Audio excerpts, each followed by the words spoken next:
bishii December 5, 1914 ayay Sir Ernest Shackleton iyo 27 nin uu hogaaminayay ka ambabaxeen jasiiradda South Georgia ee koonfurta badweynta Atlantic iyaga oo saarnaa markab la yiraahdo Endurance. Ujeedadoodu waxa ay ahayd in ay noqdaan sahankii ugu horeeyay ee gaadha qaaradda Antarctica oo markaa ahayd meeshii kaliya dacalada adduunka aan weli la gaadhin. Markii uu xulanayay niman la socda xayeysiin ayuu jaraa'idada ku qoray. Rag ayaa la doonayaa in ay u baxaan safar khatar badan, mushaar yar, qabow ba'an iyo bilo dhan oo gudcur lagu jiro leh. Safarkaani waa mid halis ah oo nabad qab inaad ku soo noqon aan la hubin. Sharaf iyo magac ayaad heli haddii lagu guuleysto. Shackleton waxa uu ahaa rugcadaa sahamo hore oo uu bilado ku helay sameeyay. In Antarctica loo gudbo waxa ay ahayd sahamintii kaliya ee ka hadsaneed in cidhifyada adduunka la gaadho. Wuxuu safarka u bixiyay Imperial Trans-Antarctica Expedition iyada oo aan la gaadhin xeebta Antarctica ayuu bishii January barafkii adkaaday oo markabkoodii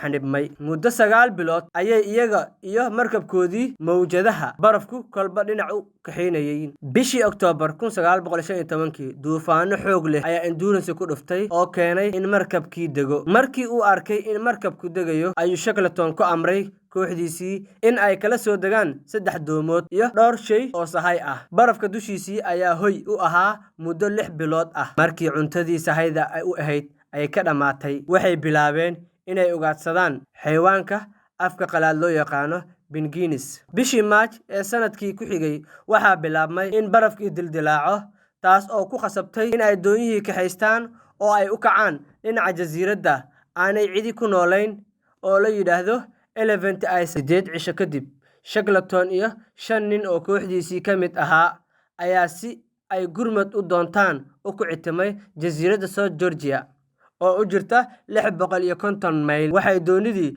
16 cisho ka bacdi gaadhay meel jasiiradda ka mid ah oo aad uga fog meel ay deganaayeen maraakiibta Nibiriga ka kalluumaysata. Halkaasi ayay u lugeeyeen iyaga oo buuro iyo dhul baraf badan leh si dhex maraya. Gurmadkii uu soo helay Shackleton waxay gaadheen Elephant Island 30 Agoosto 1916, halkaasi oo sahamiyayaashii dhammaantood laga soo badbaadiyay. Inkasta oo aan Shackleton ku guuleysan ujeedadii safarkiisa, haddana hogaamintiisii oo keentay in uu xaaladii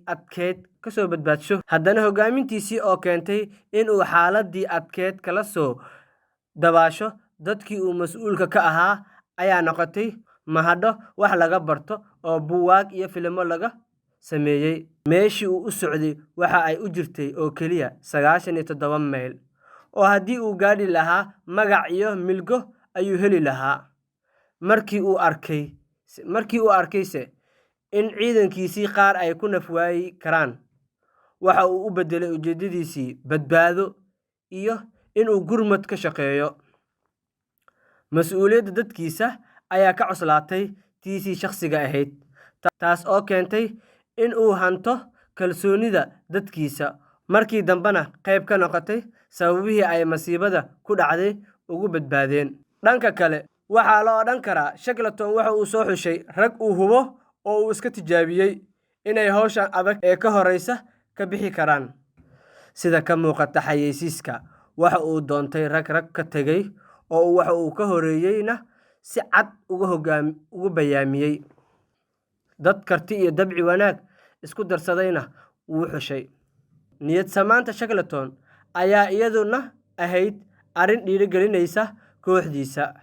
Rajada ka muuqata ayaa ka caawinaysa in kooxdiisa aanay niyad jabin, isaga oo sameeyay waxyaalo ay kaga mashquulaan gaajada, oonka, cidlada iyo daalka nolosha barafka dushiisa. Marna wejigiisa laguma arag wax werwer ah oo niyad jabin kara raggii la socday. Si uu u mashquuliyo, wuxuu hindisay ciyaaro, sheekooyin, heeso iyo waxyaabo kale oo ay ku madadaalaan. Ugu dambeyn, waxaa la odhan karaa waxa uu ku guuleystay in uu hanto kooxdiisa. Ragga la shaqeeya waxa uu la dhaqmi jiray oo u muujin jiray in ay siman yihiin. Wixii hawl ah ee taalana waxa uu ahaa mid intiisa qabta oo aan isla weynin lahayn. Sahaydii iyo agabkii yaraa ee ay haysteenna waxa uu u badin jiray shaqaalaha hoose. Daawadayaal soo dhawaada, waad ku mahadsantihiin qaabka wanaagsan aad nala socotaan. Mahadsanidin.